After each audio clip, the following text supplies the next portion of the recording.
Hello friends, welcome to the Healthcare Today. In this video we are going to talk about pneumonia. So what is pneumonia? Pneumonia is nothing but infection of lung. Once whether there is an infection or an inflammation, lung function is compromised, which is called as pneumonia. So pneumonia is grossly divided into two types. One is infective pneumonia, one is non-infective pneumonia.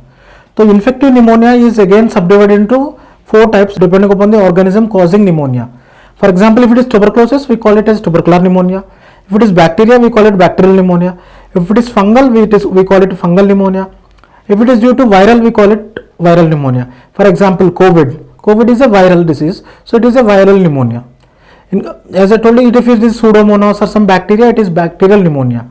We also see fungal pneumonias in cases who have AIDS, who are receiving immunotherapy, chemotherapy, or patients who have malignancies. All these cases develop fungal pneumonia.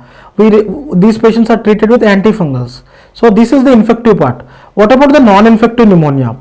In non-infective pneumonia, we commonly see two types of pneumonias. One is aspiration pneumonia, the other one is the chemical pneumonia. Many times patients who work in the chemical field, for example a person who works as a mechanic, sometimes he puts the petrol pipe inside his mouth and tries to aspirate the petrol to the top of so that he can connect it easily. During that process, the petrol can go inside the lung, leading to chemical pneumonitis. What is aspiration pneumonia? Patients who doesn't have good sensations, who doesn't have good cough reflex, or whose vocal cords are not functioning properly. In these cases, the saliva inside the mouth or the food particles which you take are aspirated into the windpipe instead of going into the food pipe, and they go into the lung and thereby leading to pneumonia, which is called aspiration pneumonia. These are the common non-infective pneumonias. So once we found that you are having pneumonia, what are the symptoms of pneumonia? So the most common symptoms which we see is cough, sputum production, fever, and also at times chest pain.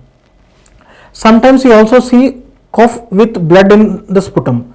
That is also one of the common signs when you see pneumonia. So once we see the symptoms, the doctor asks you to get a chest X-ray. In the chest X-ray, normally the lung appears black in the X-ray, but once there is pneumonia, you see a whitish patch saying that this is the possible reason where the pneumonia is involved. So once there is a pneumonia on X-ray, what will we do? We do some blood tests to see whether your TLC is okay or not, and we also send your blood culture whether there is a bacteria inside your blood leading to pneumonia.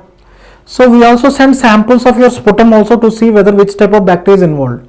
By sending samples, you tend to know what is the organism involved and also which type of antibiotic is effective on that. You also have a sensitivity pattern to see whether which drug should be given to you to respond to that pneumonia. So what happens if you don't have sputum production? So once you don't have sputum production and the pneumonia is there, you are having fever, we get your CT scan eventually to be done. Once you see the CT scan, it becomes easy for the treating physician to see which part of the lung is involved.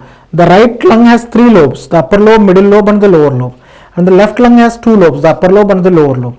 By doing a CT scan, you get to know which lobe is involved and which segment is involved.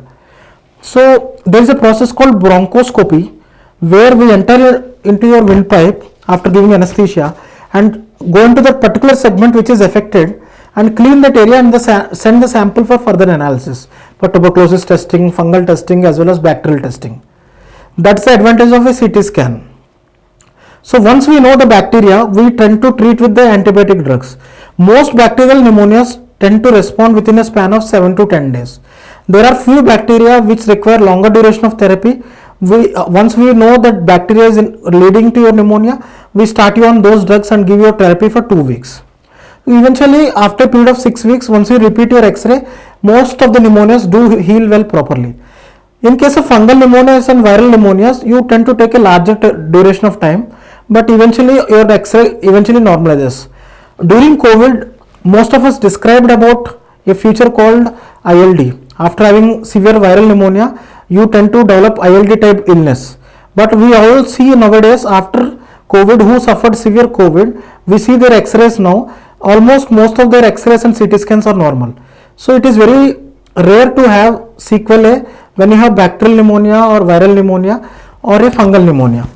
But in case of tuberculosis, once you have a tubercular pneumonia, tuberculosis invariably heals by a scar. So that's the reason why most of us when we go for annual medical checkup or getting an X-ray before a visa, you see some abnormality in the X-ray and they say that please visit a pulmonologist. So most of these cases are due to tuberculosis. They spontaneously heal, leaving a sequelae on the X-ray. So tubercular pneumonias usually heal with a scar.